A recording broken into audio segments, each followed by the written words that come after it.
Hi mga mama! Welcome back to my channel! So for today's video, yes, nababasa niyo naman sa title, pag-uusapan natin kung magkano nga ba ang nagastos ko sa aking El Nido, Palawan trip. Since marami nagtatanong talaga sa inyo yan sa comment section, Mama, magkano yung nagastos mo? Magkano yung airfare mo? Magkano yung hotel mo? Magkano yung pagkain mo? Yung mapagkain ba dyan? Mahal? Diyos ko po, ang dami yung mga tanong. Kaya sabi ko, sige, gagawa ko na siya ng video para at least maging klaro sa lahat sa mga nagpa-plan dyan pumunta ng El Nido. Kasi di ba marami din ako curious, syempre El Nido yan. Best destination din yan. Isa sa mga beaches ng Pilipinas na pinagmamalaki natin. So, mahal nga ba talaga? So, itatakal natin yan for today's video.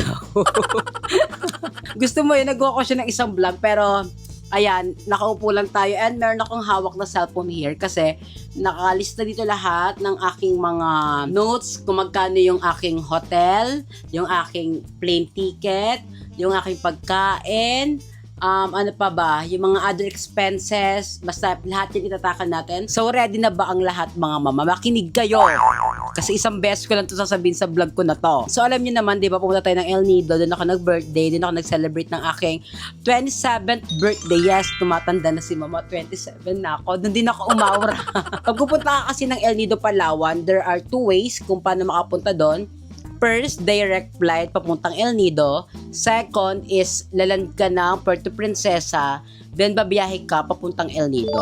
Yes, ganun po yun. Sa mga di nakakaalam kasi baka akala nila, ako rin kasi before, ang pagkakaalam ko, kapag pumunta ako ng Palawan, is andun ako sa El Nido, hindi po ganun yon. Kasi malayo po ang El Nido. Para kang Manila to Baguio, ganun ang layo niya. So yun nga, there are two ways papuntang El Nido. First, direct flight, which is mas mahal po yun. Mahal po pag direct flight ka papuntang El Nido. Second is, bababa ka ng Puerto Princesa, then sasakay ka ng bus or van papuntang El Nido.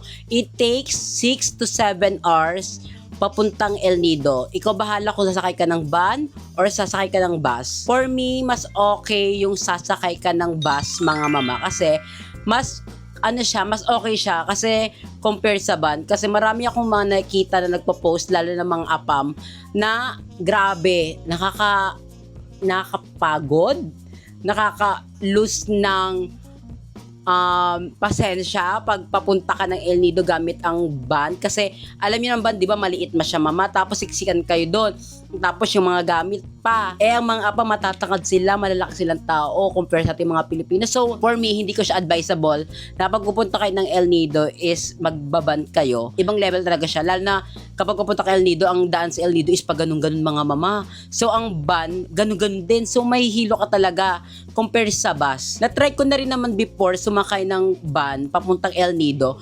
Sadyang that time kasi kami lang mga bakla, hindi kami puno. Ang nakasakay lang ako, si Aye, sino ba? Sila Madam Ivan, si Darla, sino yung taga Cebu, na miss ko si bakla, sino yon? Comment sa comment section, sino yon? Si Celebi, ayun, si Celebi. That time kami lang nakasakay sa van. So, convenience siya, okay siya kasi spacious.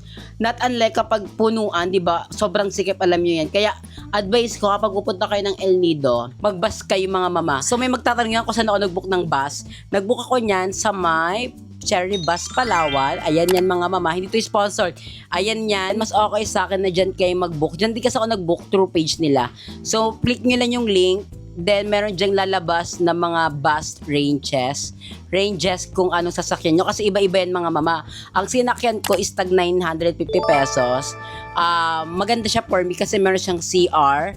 Siyempre, pag mabiyahe tayo ng mahabang biyahe, di ba, naihi tayo. Siyempre, pangat naman na naihi ka, tapos mabiyahe yung yung bus, di ba? Sabi mo, baba muna po para pahinto, iihi lang ako, di ba? Nakakaya yun. Kaya, maganda kapag sasakay kayo, papuntang El Nido, mag-bus kayo, tapos yung sakyan yung bus is may CR na.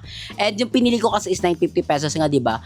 Ikaw kasi pipili ng seat dyan kung anong gusto mong upuan. Meron pwedeng may katabi ka, meron din pwedeng wala kakatabi. Yung pinili ko kasi is wala akong katabi. So, maayos yung upo ko mga mama. Nakakaupo ako ng maayos, nakapag-Indian seat nga ako niyan. Tapos nakatulog din naman ako, pero hindi ganun natulog talaga kasi that time talaga maalog din talaga siya. Kasi nga, yung daan papuntang El Nido is pa ganun-ganun. May mga part na pa ganun-ganun mga mama. Kaya sasabay ka din talaga sa bus. Hindi ko din advise na matulog kayo. Ako din talaga, pero din kayo makatulog kahit pilitin nyo kasi nga maalog. Baka magwag na lang kayo, tumasik na lang kayo sa kabilang upuan, diba? So ayun, kapag pupunta kayo ng El Nido, Palawan, I suggest na mag-bus kayo. May iba-ibang prices. May tag 950, may 700, may 600, merong hindi di aircon. So, mas maganda mag di aircon na lang kayo para at least presko at komportable yung pagbiyahe nyo papuntang El Nido. Meron kaming bus stop, isang beses lang. Tapos, tuloy-tuloy na. Maganda rin talaga mag-bus mga mama kasi maayos naman, di naman ako napagod. Kasi usually, di ba, pag may biyahe tayong malayo, nakakapagod na. Parang dun palang pagod ka na. Ako naman, so far, di ko naman naramdaman yung pagod. Okay naman siya. Parang kumpara kapag nag-band ka ha, mas okay yung bus for me. So next topic natin is magkano ba yung aking airfare ticket. Yung papunta ko ng Palawan is 1,799.72 pesos. Papunta pa lang yun ng Puerto ha. Pagbaba ko ng Puerto, bus ako na 950 pesos. Actually din pala, add ko lang pala, kapag nag-book kayo sa mismong page nila, is meron siyang additional payment na parang service fee ata yun. Basta gano'n na 150 pesos. So roughly, umabot ako ng 1,200 yung binayaran ko, makasakay lang ng bus. Ayun siya. Tapos yung ginawa ko naman, yung biyahe ko pa uwi, is doon ako nag-book sa mismong terminal nila. Kasi, syempre walang service fee yun. Binayaran ko 950. Ganun. Kaya pag pupunta kayo ng El Nido, bayaran nyo lang yung papunta, yung pa uwi, doon na kayo magbayad para at least hindi na kayo magbayad ng service fee. Kasi, 150 pesos, grabe din yun, ibang level din yun, di ba? Pabili din mga pagkain yun. Then, yung pauwi ko naman from Puerto Princesa to Manila is 2,384.72. Ang suggest ko sa inyo mga mama, para mas makatipid kayo, kasi ako for me, mahal na nga to. Kasi, nag-book ako neto, January 1st na, mga ganun na. So, ang flight ko kasi that time, January 15. So, parang, di ba pag malapit na mas mahal na yung nagiging airfare talaga. Kaya ako suggest ko sa inyo, kapag babiyahe kayo papuntang El Nido, mag-vacation kayo kung saan man, mga 3 months before your flight, mag-book na kayo. Tapos, i-check nyo din kapag may seat sale. Kasi, for me, mahal talaga yung flight ko. Kasi dati, may nakikita pa ako mga 14,799. So, nangihinayang din ako na dati pala. Binook ko na dati pa. Kasi dati gusto ko na talagang mag-El Nido. Sadyang iniisip ko, totoo bang gagawin ko to? Ganon. Yun nga, nangyari na totoo talaga mangyayari. So, napabook na ako. Which is, for me, mahal. Yung 1,799, tapos yung 2,384, ganon. So, okay na tayo sa pagpunta ng El Nido ha. It's either direct flight ka, which is mahal. Then, second, bababa ka ng Puerto Princesa. Tapos, sasakay ka ng van or either bus. So, mag-bus kayo mga mama. Suggest ko sa inyo yan. Next natin is yung accommodation ko naman, kung saan ako nag-stay na hotel. Nag-stay ako na hotel is sa Patrica Pension. Hindi rin to sponsored ng mga mama. Ang dami kasi nagtatanong, mama, magkano yung hotel mo? Ganyan, magkano ba medium per night? Iba-iba kasi yan mga mama, lalo na ako mag-isa ako. Ang binayaran ko kasi per night sa isang person is 1,350 pesos per night. Isang tao lang. Kapag dalawa kayo or tatlo, iba na presyo niya. Iba na presyo. Ang alam ko, parang mga nasa 2,600 na ata kapag dalawang person na ata kayo dun. So, ayun, magkakaiba talaga. Baka kasi isipin nyo, porket 1,380 per room, baka pwede dun sa isang room, dalawa, iba po yun. Magkakaiba siya ng price. Tapos, ang maganda pa sa Patrica Pension is may free breakfast siya. And ang pinaka-perfect talaga, kaya dun ako nag-stay talaga. Kasi nasa, nasa town proper ako, which is malapit sa akin lahat. Kapag magkakapi ako, walking distance lang. Kapag kakain ako ng dinner, walking distance lang. Kapag magbabar ako, walking distance lang. So, accessible siya sa lahat. Kaya, for me, goods na goods din na doon ako nag-stay. If ever doon din kayo mag-stay, goods na goods din siya. Kasi yun, nabubul na ako. Goods na goods din siya kasi lahat mapupuntahan nyo. Pero mga mama, madami kasing hotel doon sa may El Nido, lalo na sa town proper. Marami mga hotel. So, I suggest mag-search din kayo. Kasi may nakita ako sa TikTok na 1,000 per night lang, beachfront na. Like, wow, ang ganda. Parang pagising mo ng umaga, di ba, may makita kang beach? Like, what the F? Akin kasi nakikita ko lang pagbukas ko ng pintuan, bundok. Pero, goods din naman. Tsaka maganda sa Patrica Pension, malakas yung aircon na pinag-stayan ko. Tapos yun din, yung pre-breakfast din. Kasi umaga-umaga nagigising ako para mag-breakfast. Tapos yung breakfast nila, hotdog, may kasamang egg, may coffee, ganun. Goods na din siya for 1,350 pesos, di ba? Tapos ang babait pa ng staff, kaya pasabog din. Maghanap-hanap din kayo ng iba pang hotel. Kasi for sure ako, ay feel ko din talaga na marami pang mas magandang hotel doon. Mas mura. Maghahanap ka lang talaga. That time kasi din ako naghanap kasi parang ayoko na doon ako mag-isip sa Patrica Pension kasi alam ko na yung lugar, alam ko na kung saan malapit sa akin yung mga gusto kong kainan. Nag-book ako sa kanila through FB page, nag-message ako sa page nila sa FB, kung magkano yung rate, ganyan-ganyan. Tapos ang ginawa ko, binayaran ko muna yung isang araw. Tapos the next day, sabi ko, doon ko na nang babayaran pagpunta ko ng El Nido. Kasi nga, naisip ko that time, baka hindi ako matuloy ng El Nido o design naman yung mga hotel na binayaran ko. I mean, yung mga days na binayaran ko, hindi ako matutuloy. So, ayun, pagpunta ko ng El Nido, binayaran ko na yung mga remaining days ko. Binayaran ko lang talaga that time yung unang araw ko. So, ngayon, suggest ko sa inyo, kapag magbubook kayo sa kanila, baka pwede din sa inyo yun na unang araw lang yung bayaran nyo. Tapos, pagpunta nyo na doon, bayaran nyo lang yung mga ibang remaining days kasi baka di kayo matuloy. So, okay na tayo sa aking accommodation or hotel, ha. Ang next natin is yung aking foods. Magkano ba yung foods na nagastos ko? Mahal ba talaga sa El Nido? Yung mga pagkain? For me, I can say na hindi naman siya mahal. I can say din na mahal din siya. Depende kung saan ka kakain. Kasi may nakakain ako doon na 500 pesos, may 350 pesos, may... Ayun lang, actually doon na nag-raise yung mga pagkain ko, 350 to 500. Tapos alam niyo naman, I love coffee. Nakakapagkape ako doon noon. Nabubulol na ako. Nakakapagkape ako doon.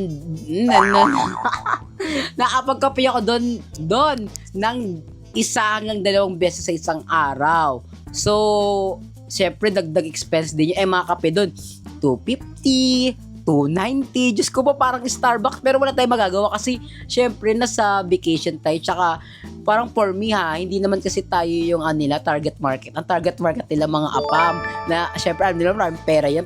Parang barya lang sa kanila yung 290 kapag kinonvert sa mismong pera nila, diba? So, ayun, mahal din siya at the same time hindi din. May mga mura kainan dun mga mama, sure ako. Sadyang maghahanap ka lang talaga. So, basically, ang budget ko per day doon is 1,500 pesos. 1,500 pesos yung budget ko per day. And for me, may natitira pa din naman kasi kumakain naman ako sa isang beses. Kumakain ako sa isang araw, 2 beses lang, tapos kape, 2 beses. Ganun yung nangyari sa akin. So, hindi ko nauubos yung 1,500. Umaabot lang ako ng 1,100. Ganun. Kasi pagkain ko, 400. Tapos yung coffee, 200.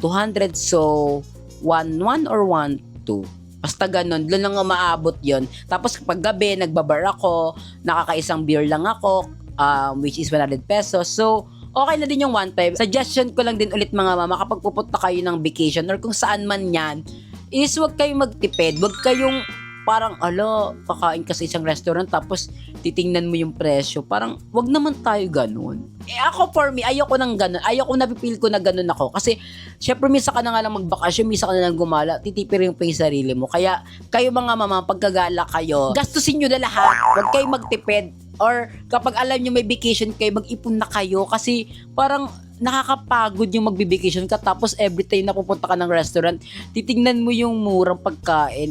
Paano yung kung napunta mong restaurant is mahal, tapos hindi mo afford, lalabas ka na lang ng restaurant. Ayoko naman nagawa kasi may ganun ako experience dati na hala ang mahal, nagulat ako. Tapos ayoko namang lumabas ng restaurant na ayoko na kasi ko afford.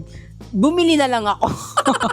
Kahit for me, labag sa loob ko yung presyo. Binili ko na lang kasi nahihiya ako na parang pumasok ako ng table for one, please. Gaganon ka. Tapos pagkaupo mo ng table mo, pagkakita mo ng menu, ang mamahal na pagkain, diba? Parang, tapos lalabas ka na lang. Nakakaya. Kaya, ayun, suggest ko lang din kapag pupunta kayo ng mga vacation tapos magre-restaurant kayo, i-search nyo yung restaurant, tapos i-search nyo kung yung mga price range ng mga menu nila.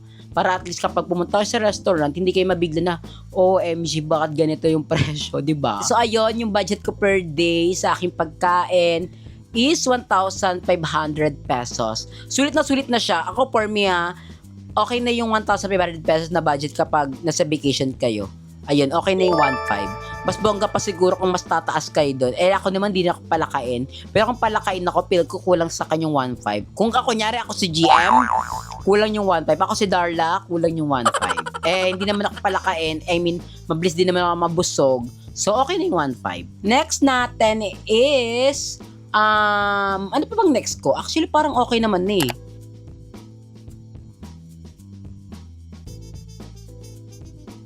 Mga tips ko para sa inyo.